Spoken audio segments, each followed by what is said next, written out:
Hello, and welcome back to another episode of Unique Moments, where we take a moment to breathe, take a moment to pause, reconnecting mind, body, and spirit. So, we're going to start off with some gratitude. I am grateful for the day, a brand new day. I'm grateful for my breath. I'm grateful for my body, my mind, my spirit. I'm grateful for my friends, my family, grateful for my dad. It was just Father's Day. Happy Father's Day to all of the fathers out there. I'm grateful for my health. I'm grateful for the summer. We just started the summertime. I'm grateful for the sun and the vital energy that it provides and the good vitamin D that it provides.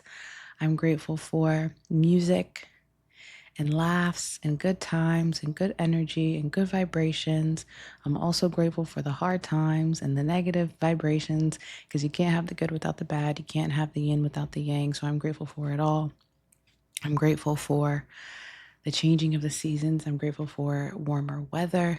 I'm grateful for clean water, fresh running water. I'm grateful for air conditioning, for the AC. I'm grateful for the roof over my head. I'm grateful for the food on my table. I'm grateful for the money in my pocket. I'm grateful for the divine ideas in my brain. I'm grateful for the air around me, fresh air, clean energy. I'm grateful for good movies, good TV, good cinema. I'm grateful for connection, divine connection, people who act as mirrors. I'm grateful to be witnessed. I'm grateful to be witnessed. I'm grateful to be witnessed. Okay, so today we are going to be talking about energy. It's all energy. That's what we're going to be talking about. It's all energy. And before you do that, I am going to pull a card from this self-care oracle deck. See what we need to lean into, maybe.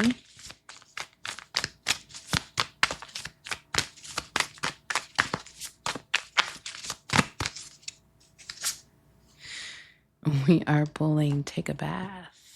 Take a bath. And that's funny because I feel like when you hear about self-care, traditionally people think like spa day, massage, face mask, all that jazz. So let's see what the card reads.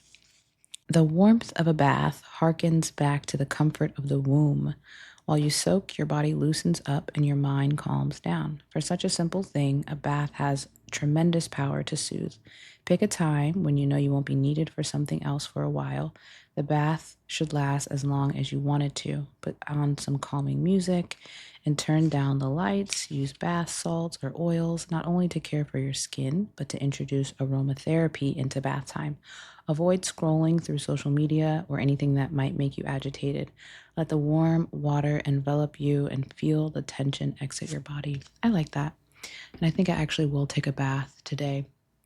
And baths are good because it reminds you that you do have time. If you're not rushing the bath, I like how it said pick a time where you won't be needed for anything, because then you can quite literally just bathe however long you want to and allow your body to soak up the warm water for your skin, the largest organ, to be moisturized with the water.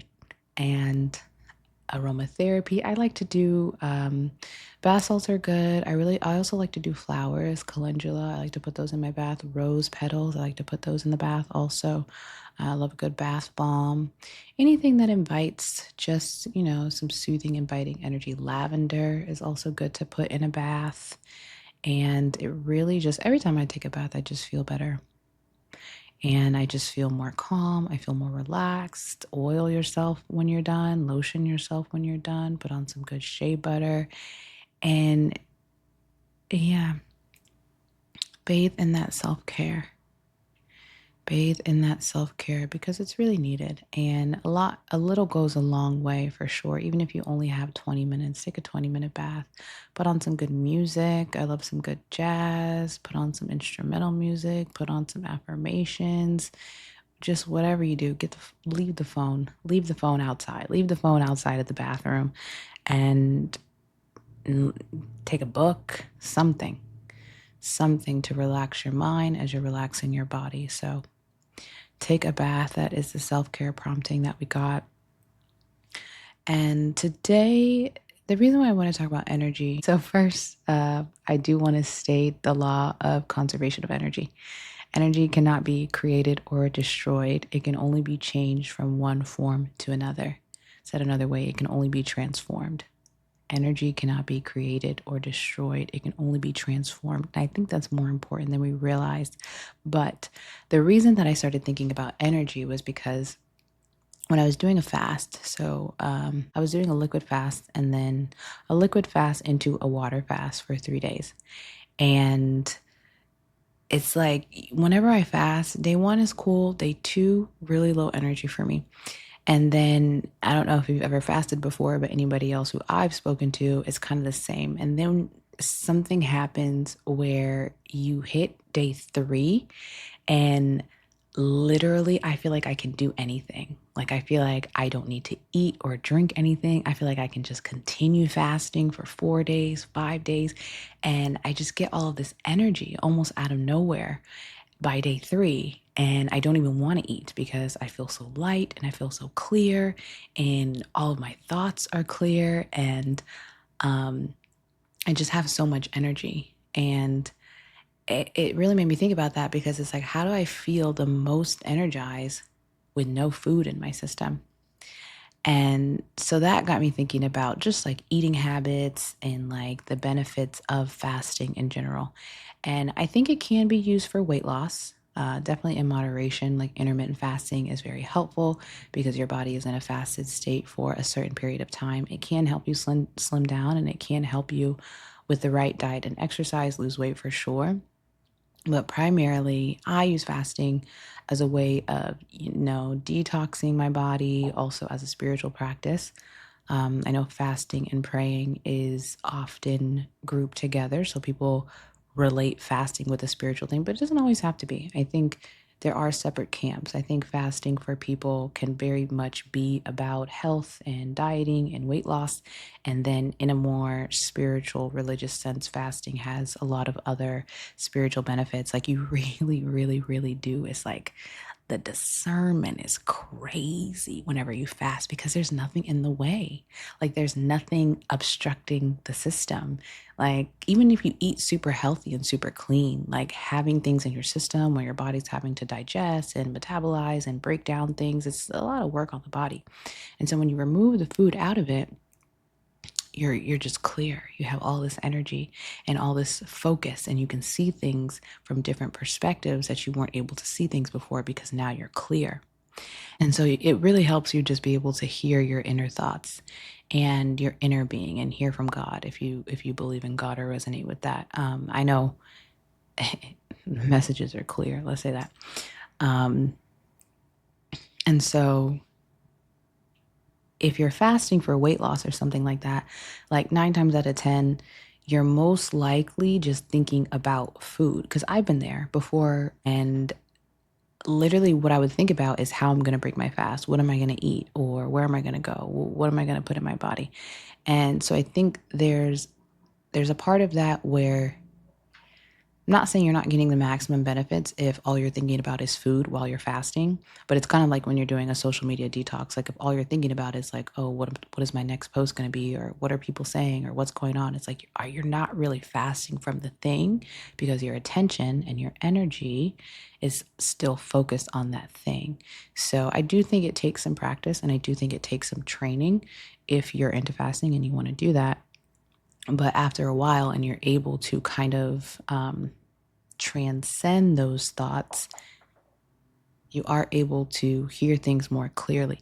And I think beyond transcending the thoughts, before you do that, it's important to pay attention to the thoughts that you do have. When my system is clear and I don't have food or drinks or alcohol or drugs or anything in my body, what naturally does my mind gravitate to? Do I think about work? Do I think about food? Do I think about my relationships? Do I think about my past relationships? Do I think about previous failures or accomplishments or dreams or things I want to do? Or maybe feelings of inadequacy, feelings of what comes up, because that's also important, because that's letting you know what's running in the background, what's constantly running in your subconscious, but you don't have the energy to access it because it's being taken up by all these other things: social media, eating, work, just the day to day life, the day to day things you have to dedicate your energy to. And so when you pull that back and you kind of empty your system and you let it be empty, the background can come to the forefront and you can see, oh, this is what I really care about, or this is what I'm thinking about, or I'm still stuck on this thing that happened 5 years ago. I thought I was over that, but no, no, no. It's buried deep in your subconscious somewhere, but you're just not able to access it because you're just using all this energy for other things. Anyways, that's a tangent. But to say, I was thinking about fasting and energy and food and how it really is all energy. And outside of food being this delicious thing that you can eat and that you can make, you can cook and you can create and you can do all of these things. And food brings people together for communion, for celebration. And, food makes people happy, and people eat food at funerals and when they're sad, and all of these things. And when you break it down to a simple level, food really is an energy source. It really is an energy source. And how you eat and what you eat essentially determines how much energy you have. And paired with other things like proper sleep, stress, caffeine intake. But let's just assume all of the conditions are perfect. The food is the main energy source. And so I started to see how the eating habits that you have, and the food choices or energy sources that you make are very critical and very crucial to the rest of everything and how the rest of everything works together. And I'm not saying everyone needs to eat healthy or everyone needs to fast, but we're just taking a look. I only ever aim to take a moment to take a look. And the reason why I think it's important to take a look is because depending on where you are at in life, if we're talking about bridging the mind, body, and spirit, and just coming back to ourselves, how you do that, and if you have the capacity to do that, a lot of times depends on how much energy you have. I think a lot of the times when we say, oh, we don't have time to do this, or we don't feel like doing that, it's about your energy. Sometimes it is about like real time, but a lot of the times it's about energy. On the episode I did with Peter Stewart, the physical therapist, he talked about how, one thing people can do if they're aiming to eat healthier, or if they're aiming to just take better care of themselves and better care of their body, is to start by replacing the snacks, replacing the food you eat, and just seeing how you feel. Like maybe instead of your normal regular snack, you grab an apple and eat some almonds, and then you just see how you feel, versus whatever sugary or salty snack that you're used to eating, and just see how you feel. And if you hate apples, if you hate broccoli, if you hate vegetables, like that's one thing to look at in itself. But you find what works for you, and relatively in moderation. Like, do I love a bag of hot fries? Yes. Arguably, are they bad for you? Good and bad is relative, but I don't think a bag of hot fries is giving you the same amount of energy as an apple and some almonds, let's say. And so it does come back to, how do you want to feel? Maybe you don't want to be optimal and have the most energy that you can to go about your day and to accomplish your goals and to accomplish your tasks. And that's your business. And that's your business if you don't want to. But if you do want to, I think it starts by looking at what you're putting in your body. And I think this goes with just your overall well being, because I think what goes along with putting things in your body is generally when you feel good. When you feel good about what you're putting in your body, you look good. And yes, this is tied into healthy eating habits and going to the gym and working out and having a nice body like that. But I think it all just goes back into the self-care.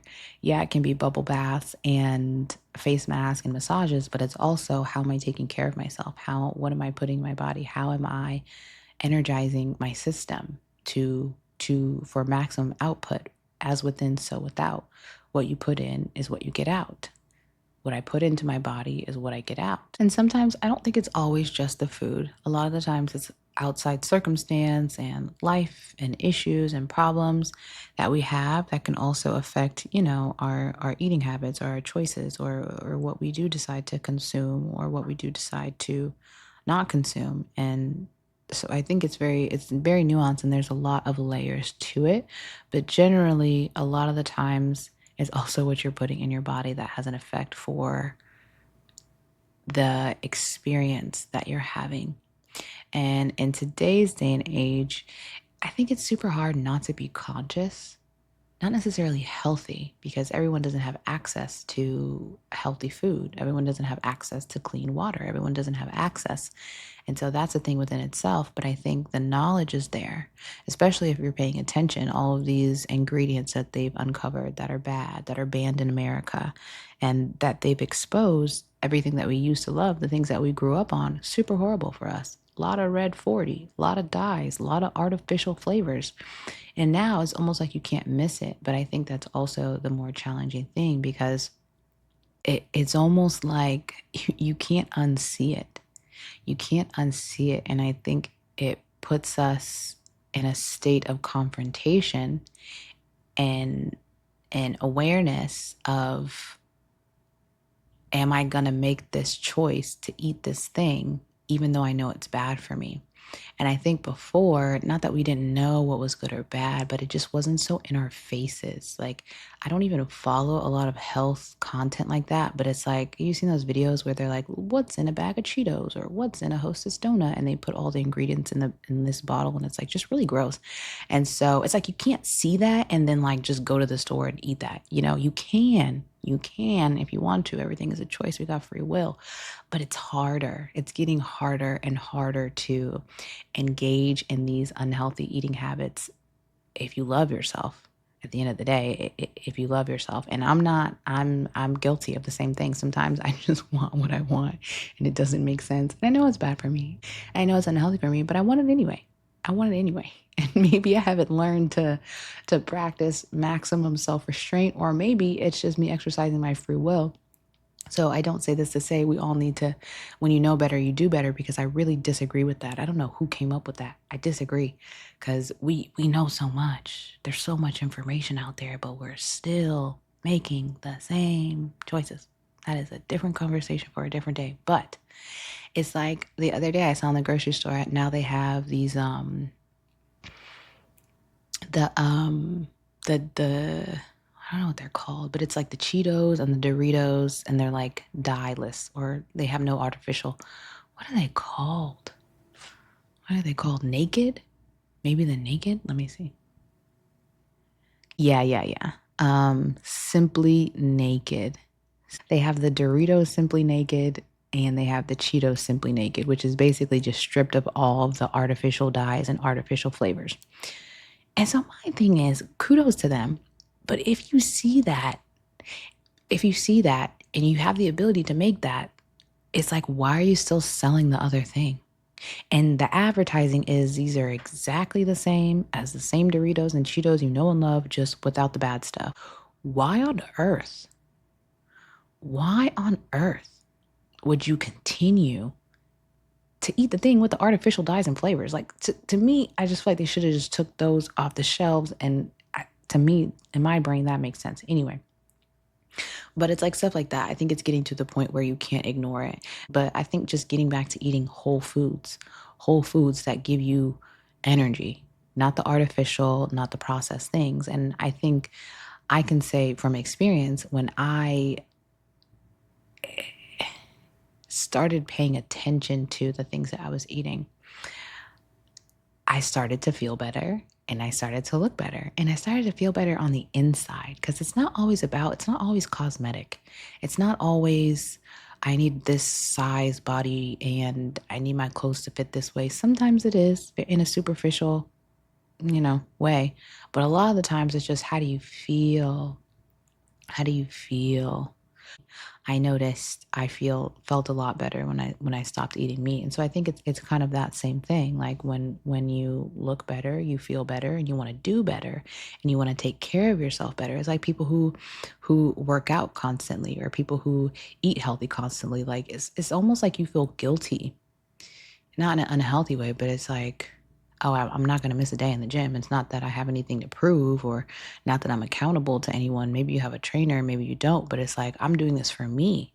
Like I've seen the results. I've seen what happens when I'm in that gym. I've seen what happens when I'm consistent and when I stay on top of my routines and when I stay on top of my meal prep. Now first it's about a weight goal. It's about a number. And then it's about okay, consistency, and then it's about discipline, and then it's just about self-love and self-care. And I'm no longer doing this because I have to. I'm doing this because I want to. And I'm doing this because I see a change and I see that I'm showing up for myself every day. And it's like you become addicted to that in the best way. In the best way. And I think the body is really your temple. The body is really your temple, and we only get one. No matter how you dress it up, mark it up, change it up, surgical it up, you only get one. You only get one. And I think we should keep it up by going to the gym and doing our hair and shaving and doing our skincare and having proper hygiene and all of these things matter. But again, outside, aesthetically, cosmetically. But it's like, what are you putting on the inside? Because the inside affects the outside. It always comes back to the diet. It always comes back to the diet and what you put in your body. Because if you're eating the right foods, you should be getting the right nutrients. And I think it's about largely what you're putting in your gut, which is our second brain, or some would say our first brain, which is where the neurotransmitters are made. And again, not a doctor, but the thing when I was thinking about is energy is like, okay, if energy comes from food and food comes from where it comes from, wherever we get your food, and what we put in our body, and that affects how we act, that affects how we grow, that affects how we grow muscles, that affects how we do a lot of things, that affects our fat percentage and what our body looks like. And I just started thinking about like how important your gut microbiome is. How important your gut microbiome is. So largely the food that you eat, the energy source, which gets converted into these amino acids and vitamins and minerals and proteins, your brain uses these as ingredients to convert into neurotransmitters from the food you eat. So essentially, if you're not feeding yourself the proper nutrients for it to properly convert the food you're eating, you will be deficient unless you're supplementing it from a pill or medication or some other substance. But why supplement it when you could get the real thing? And again, everybody is different. I don't know if it's just about, oh, put everybody on the same diet and no one would have no problems. That's not what I'm saying. But I'm saying that it's not just about eating healthy. It's not only about eating three meals a day. Like it is, but only because there's a trickle down effect. And if you're not getting the right nutrients, your brain is not able to do what it does and produce the proper brain chemicals so you can function at 100% capacity. And if you're not functioning at 100% capacity, that affects everything: your mood, your relationships, your life, your work-life balance, your hobbies, your goals, your motivations, your drive, your energy levels. It's all energy. And it all starts with what you're putting in your body. And that's why asking someone if they ate today is not just asking if they ate today. On a level that's very surface. And yes, I care for you. I want to know if you got a meal today. But taking it a step further, it's like, what did you eat today? What did you put in your body? And not to judge. It's not judgment. If you ate hot Cheetos and ice cream, you ate hot Cheetos and ice cream. But it's like, what did your brain receive from that meal? What does your gut microbiome receive from that meal? What did it convert it into? And I think it's not about shaming anyone's diet, and it's about being grateful that you even have food, that you even have something to eat. There are people starving. There are people starving. And not to be doom and gloom and whatever, but there are people starving. There are people starving. And so I think we can have gratitude that we have a warm meal and be grateful that we are being fed. And maybe if you can feed someone else. But I think going deeper to look at it, okay, it's not just about I'm happy I ate today, but like, what are you eating? What are you eating? What are you putting in your body? What is what you're putting in your body saying about how you care for yourself? Saying about the type of energy you want your brain to be able to access for you. How are you helping that? How are you assisting that process? And that's why I think it makes me, I'm sympathetic to like homelessness and people going hungry. Obviously, I mean, I know there's a group of people, oh, they're using the money for drugs and they have money and blah, blah, blah. Yeah, sure, sure. But it's like, I would much rather give food than to give money, because I think the homelessness problem is not a homelessness problem. It's a humanity problem. And I understand why people aren't willing to help or wanting to help or thinking that maybe they're going to use the money for something else. But a lot of the times the signs, they say just hungry. Just hungry. Anything helps. And it's because they're not eating. And when you break it down to energy, when they're not eating, they're not functioning properly. Maybe functioning at half capacity, maybe less than that. I don't know how long it's been since they've eaten anything. But they're not getting any nutrients to produce anything. No food, no nutrients, no energy. And so I think it frustrates me because I think a lot of people have the view of like, well, maybe if you got a job, you could make some money and eat some food and figure it out and you know, just figure it out. Figure it out. And on the one hand, yeah, but on the other hand, from a more compassionate standpoint,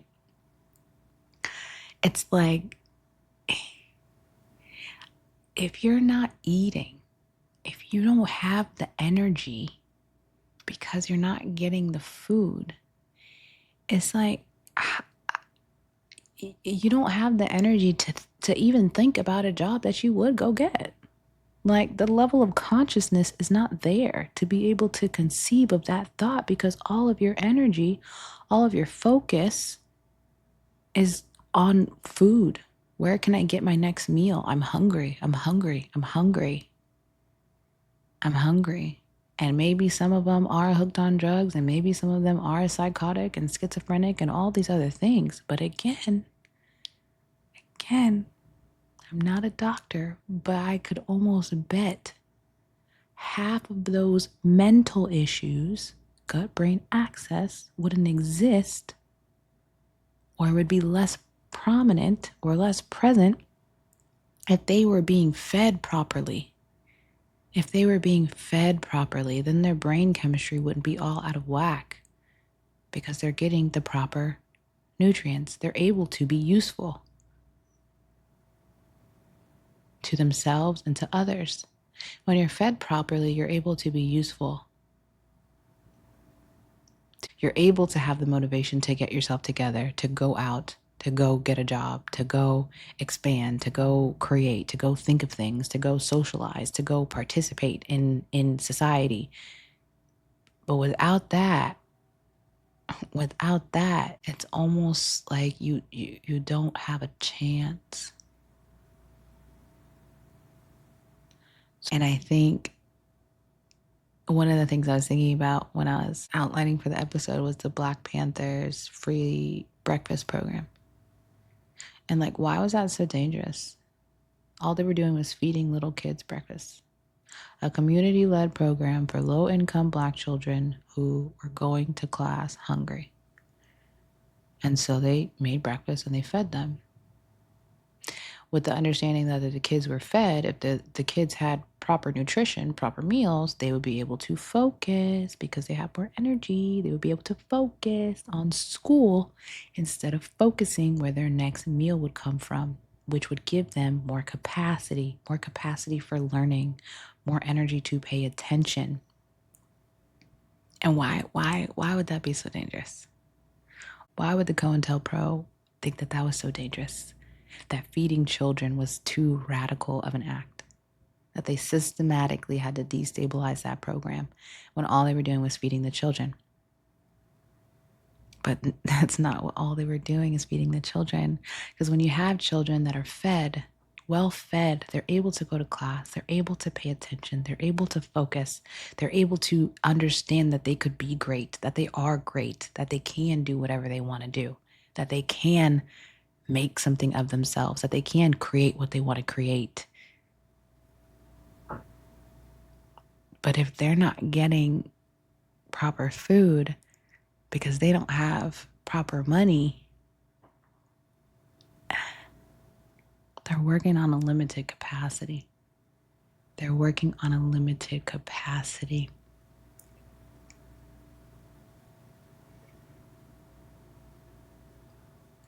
So I think that's interesting to note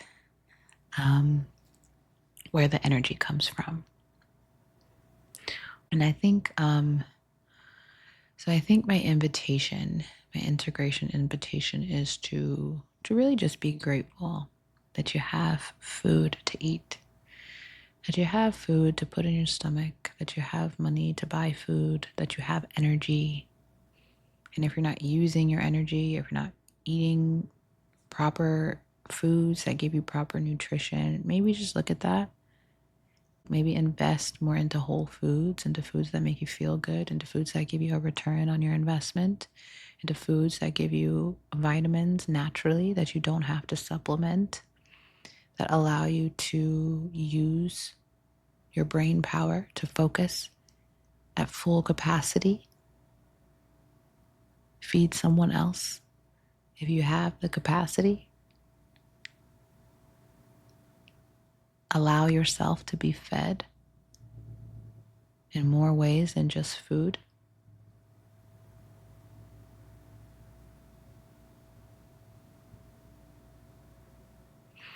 I think that's all I got.